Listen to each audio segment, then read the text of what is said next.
नमस्कार, मैं हूं आशीष त्रिपाठी और अब बात करेंगे अमेरिका के प्रयासों के विफल होने के पीछे की वजह की। जी हां, अमेरिका कोशिश कर रहा है। एक तरफ जहां इजराइल और हमास के बीच संघर्ष विराम चल रहा था, वो खत्म हो गया। रूस यूक्रेन भी आपस में भिड़ गए, लेकिन इस बीच एक बहुत बड़ी खबर यह आई कि बेंजामिन नेतन्याहू ने एक बहुत बड़ा कदम उठाया। इजराइल के प्रधानमंत्री बेंजामिन नेतन्याहू ने खुफिया एजेंसी शिन बेट के चीफ रोनन बार को बर्खास्त कर दिया है और बर्खास्तगी की खबर सामने आने के बाद से हड़कंप मचा हुआ है। कई तरह के सवाल उठ रहे हैं। शुक्रवार को कैबिनेट ने नेतन्याहू के फैसले का सर्वसम्मति से समर्थन किया था और इजराइल के प्रधानमंत्री बेंजामिन नेतन्याहू के कार्यालय ने इस बात की घोषणा की। हालांकि इजराइल के सर्वोच्च न्यायालय ने रोनन की बर्खास्तगी पर अस्थायी रोक लगा दी है। अदालत ने यह कहा कि बर्खास्तगी पर तब तक रोक रहेगी जब तक कि इस मामले पर 8 अप्रैल से पहले कोई सुनवाई नहीं हो जाती। इजराइल के इतिहास में ऐसा पहली बार हुआ है कि जब सरकार ने घरेलू सुरक्षा एजेंसी के प्रमुख को उनके पद से ही हटा दिया हो।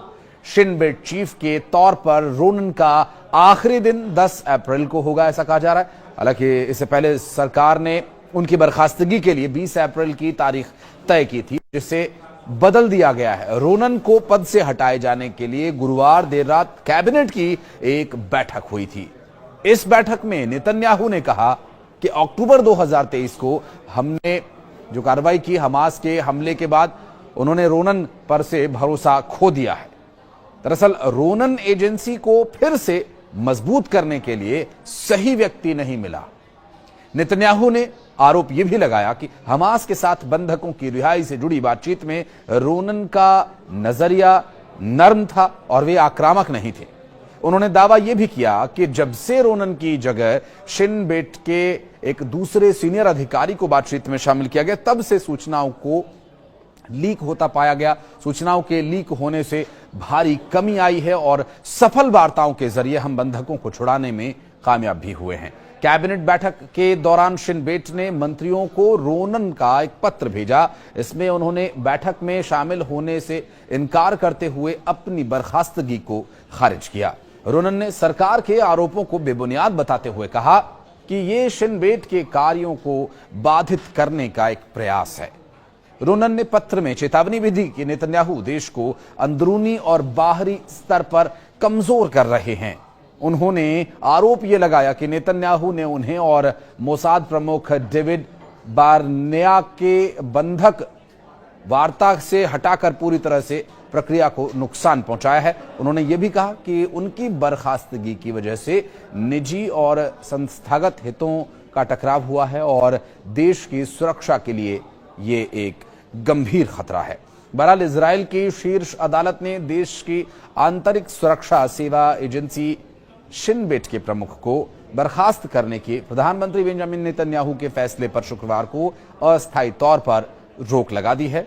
अदालत ने यह भी कहा कि शिन बेट के प्रमुख रोनन बार की बर्खास्तगी पर तब तक रोक रहेगी जब तक कि उनकी अपील पर सुनवाई हो नहीं जाती। अब इस मामले को इस तरह से समझने की कोशिश कीजिए कि एक एजेंसी जो सुरक्षा के लिए काम करती है, उस एजेंसी के प्रमुख को पद से हटा दिया जाता है।